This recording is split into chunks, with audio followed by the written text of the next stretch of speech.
2009-cu il 4-cü qrup variant A. Sual 1. Bir cins maqnit sahəsində çevre üzrə hərəkət edən yüklü zərrəciyin impulsu artarsa, onun fırlanma periodu və cızdığı çevrənin radiusu necə dəyişər? Radiusun düsturlarını yazaq təkrar məqsədli. R bərabərdir MV bölünsün QB. MV-ni P ilə əvəz etsək, P bölünsün QB. P-nin yerinə dublikinetik bərabərdir. P kvadrat bölünsün 2M düsturundan P-ni tapsaq, kökün altında 2 dublikinetik vurulsun M bölünsün QB. Bir də Q' bərabərdir Q böl M düsturundan Q-nü tapsaq, Q' vur M eləyəcək.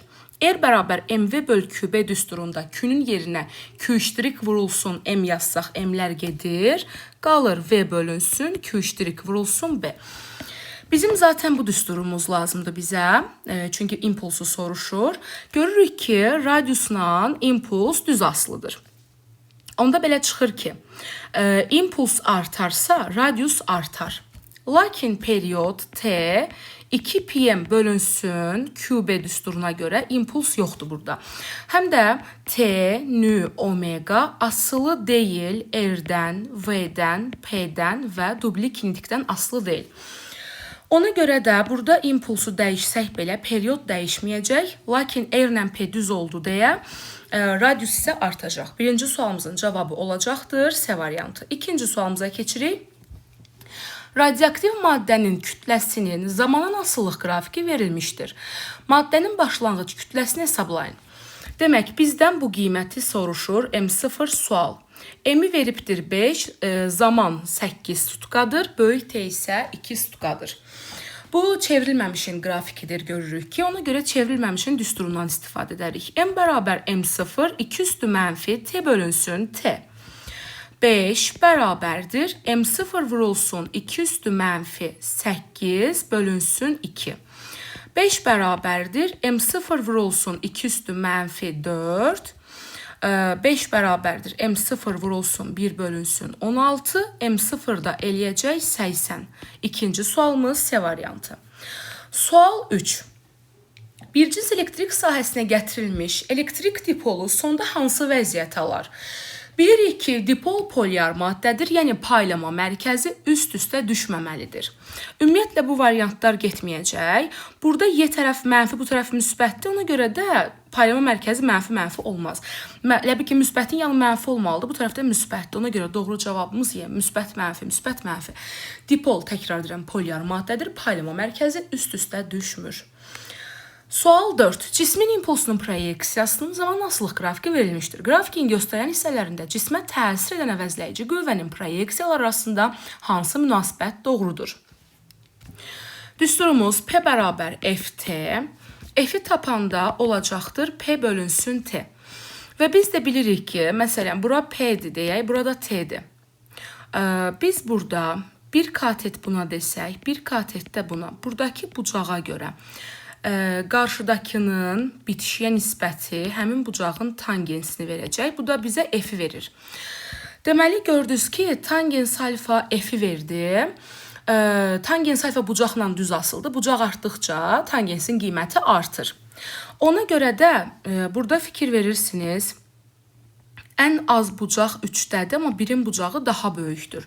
Ona görə F1 F3-dən böyükdür. İkincidə isə impuls dəyişmir. Impuls dəyişmirsə sürət dəyişmir. Deməli, bərabər sürətli hərəkətdən söhbət gedir. Ona görə ikincidə qüvvə ilə təcil sıfıra bərabər olacaqdır. Cavab A variantı. Davam edirik 5-ci sualla. 5-ci sualda aerometrlə nəyi ölçürlər? Təbii ki, aerometr mayelərin sıxlığını ölçmək üçün istifadə edilir. Sual 6. Metalların xüsusi müqavimətinin temperaturdan asılılıq qrafiki hansıdır? Metallarda xüsusi müqavimət və müqavimət temperaturdan düz asılıdır. Bu, ifrat keçiricilərdə bu şəkildə olur. Yarım keçiricilərdə isə ρT-dən tərs mütənasib asılı olur. 6-cı sualımız A variantı. Sual 7.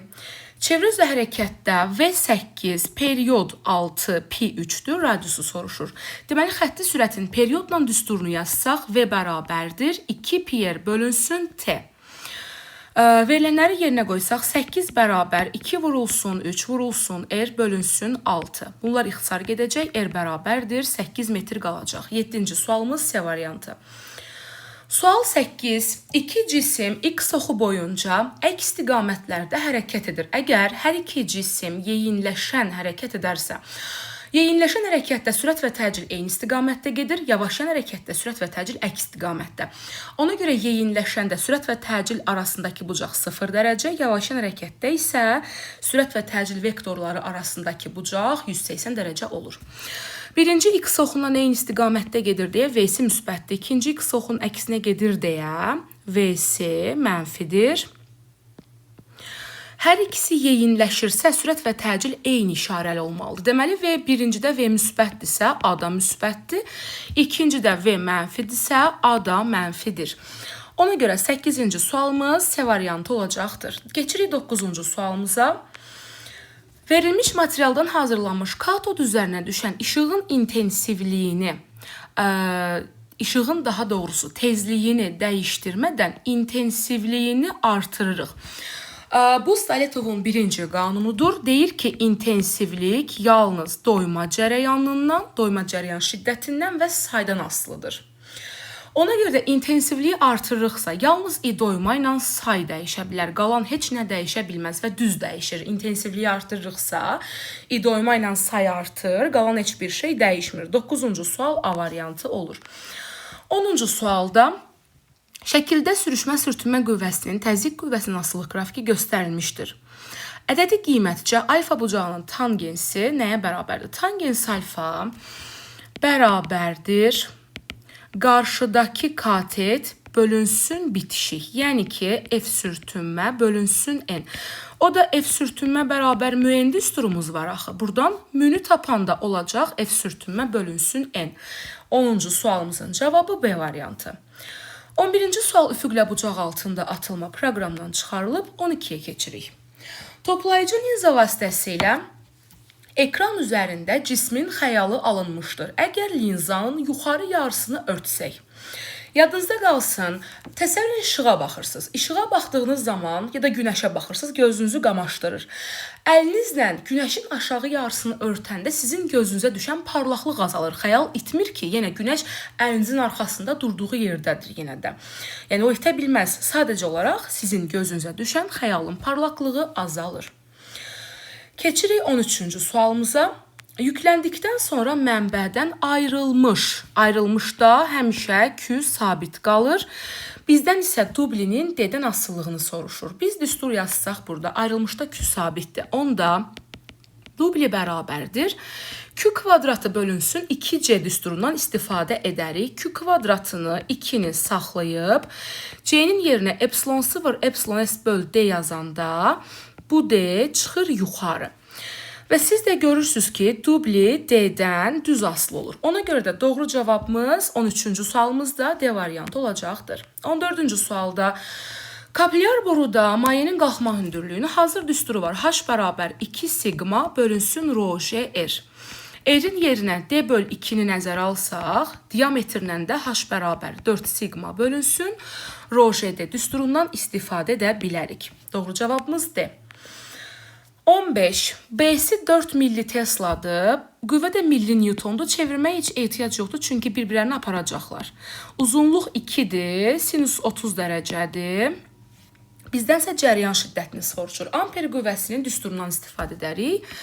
F amper bərabərdir IBL sinus alfa. İ'ni istəyir bizdən. İ'ni tapdığımız zaman F amperi bölürük BL sinus alfaya.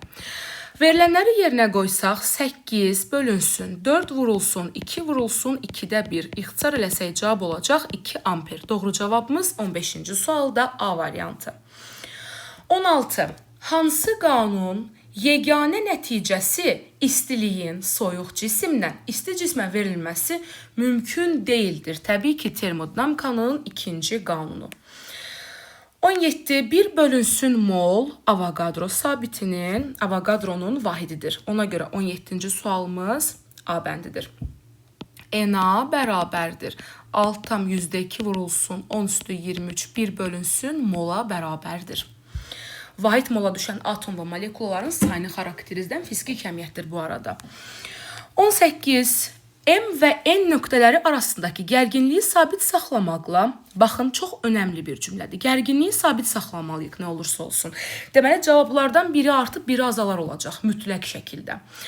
Sürgü qolunu sağa sürüşdürsək, sürgü qolu əvvəlcə cərəyan gəlirdi, bunun içindən buradan dolanıb keçirdi. Biz əgər sürgünü sağa sürüşdürsək, cərəyan daha az bir məsafədən keçəcək. Gördüyümüz kimi uzunluq neynədir? Azaldı. R bərabərdir. Rho vurulsun, L bölünsün S. Uzunluq əgər ki azalırsa, R ilə L düz asılı olduğuna görə uzunluq azalırsa əgər, onda belə çıxır ki, R də azalır. I bərabərdir. U bölünsün R. R azalırsa U azalır. Təbii ki, bu volt 1-ə qoşulduğuna görə volt 1 azalar. Baxın, bayaqda vurğuladığımız kimi, gərginliyin sabit qalması üçün volt 1 azalırsa, mütləq şəkildə volt 2 də artmalıdır. Yəni ki, 18-ci sualımızda cavabımız D-dir. 19-a keçid edirik. Aktiv müqamətli R 200 ohm olan naqildə cəryan şiddəti IM 4, omeqamız kosinusla ten arasında olan 5pi qanunla dəyişir. Rəqslərin deyir ki, periyoduna bərabər olan zaman müddətdir. Deməli, zaman bərabərdir periyoda. Bu bizə lazım olacaq. İstilik miqdarını soruşur. Normalda düsturumuz Q bərabərdir. I kvadratı vurulsun R vurulsun T'dir. Sadəcə bizə I yox, IM veriblər. Biz də bilirik ki, I bərabər IM bölünsün kök 2 düsturu var. Gətirib I-nin yerinə IM böl kök 2-ni qoysaq, kvadratı yüksələcək. Olacaq IM-in kvadratı bölünsün 2 vurulsun R vurulsun T. Yerinə qoymaq üçün bizə görürük ki, periyod yoxdur. Gəlin təkrar yazaq. Deməli, baxın, omeqamız 5pi-dir. Yazarıq ki, omega bərabər 5pi. Omega bərabərdir 2pi bölünsün T düsturumuz var. Yəni 5pi bərabərdir 2pi bölünsün T. Buradan T 0,4 çıxacaq. Rəqsin periyoduna bərabər zaman olduğuna görə bizim həmçinin zamanımız 0,4-dür. Düsturumuzda bayaq yazdığımız kimi Q bərabərdir. IM-in kvadratı bölünsün 2 vurulsun R vurulsun T. IM-in yerinə 4-ün kvadratı 16 böl 2 vurulsun R-in yerinə yazırıq 200. T-nin də yerinə yazırıq 0,4. Hesabladığımız zaman eləyəcək 640 joule. Doğru cavabımız Y variantı olacaqdır. Keçirik 20-ci suala. Proton maqnit sahəsinə daxil olubdur. Maqnit sahəsində F amper və yaxud da F Lorentz fərqi yoxdur. Bunlar sinuslanlar. Maqnit sahəsinə perpendikulyar daxil olan zaman sadəcə olaraq hərəkət var. Əgər ki, maqnit sahəsinə paralel daxil oluruqsa, onda cisim düzxətli bərabər sürətli hərəkət edir. Və baxın, burada da qüvvə xətlərinin əks istiqamətdə, yəni paralel daxil olubdur. Məsələn, maqnit sahəsi çəkirəm. Məsələn, bu paralel şəkildə daxil olubdur. Paralel daxil olan zaman hərəkət düz xətli bərabər sürətlidir. Ona görə 20-ci sualımızın cavabı olacaqdır Y variantı. Keçirik 21-ci sualımıza. Deyir, trayektoriyanın hansı nöqtəsində əvəzləyici qüvvənin modulu ən böyükdür. Qüvvə kənarda ən böyük olur ki, cismi tarazlıq vəziyyətinə qaytara bilsin. Ona görə də 1-də qüvvə ən böyükdür. Yaxud da sizə qeyd versəm, belə bir qeyd götürə bilərsiniz. Məsəl üçün, bu yellənçək olsun, tarazlıq vəziyyəti ətrafında rəqs eləsin. Ortada YKPV maksimum olur.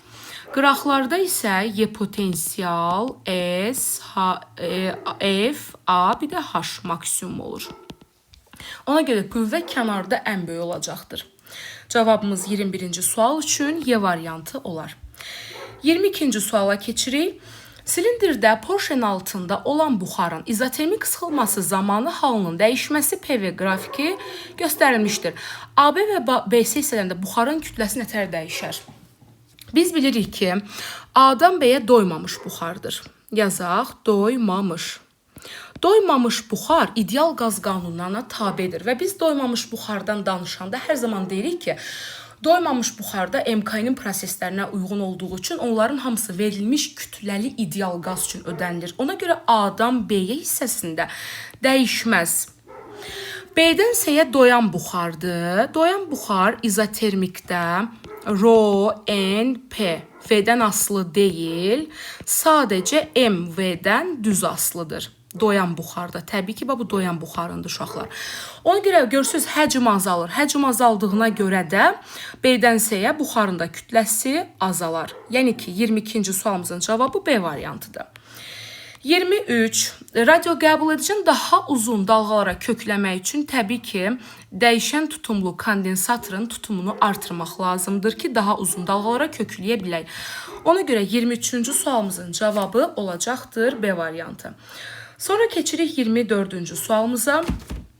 24-cü sualımızda eyni kütləli 5 cismin hərəkət tənlikləri verilmişdir. Hansı cismin impulsunun modulu ən böyükdür? P bərabərdir. MV düsturuna görə eyni kütləli deyir deyə kütlə sabit PV-yə bərabərdir. Ona görə də impulsun ən kiçik olması üçün sürət də ən kiçik olmalıdır. Sürəti ən kiçik olan cavab 2-dir. Çünki modul deyir deyə mənfini nəzərə almırıq. Biz də bilirik ki, x bərabər x0 plus minus vt, yəni t-nin qabağında duranı götürmək lazımdır. 24 Y variantı olacaqdır. 25-ci sualda eli 2 Henry veriblər. Maqnit seli fini isə 2, daha doğrusu 6 Weber. Dubli maqnit bərabərdir. Fi ilə L ilə düsturumuz fi kvadrat bölünsün 2L. Fi 6-dır. Kvadratı 36 bölünsün 2 vurulsun 2. 36 bölünsün 4 bərabərdir 9 joule. 25-ci sualda isə cavab D variantı olacaqdır.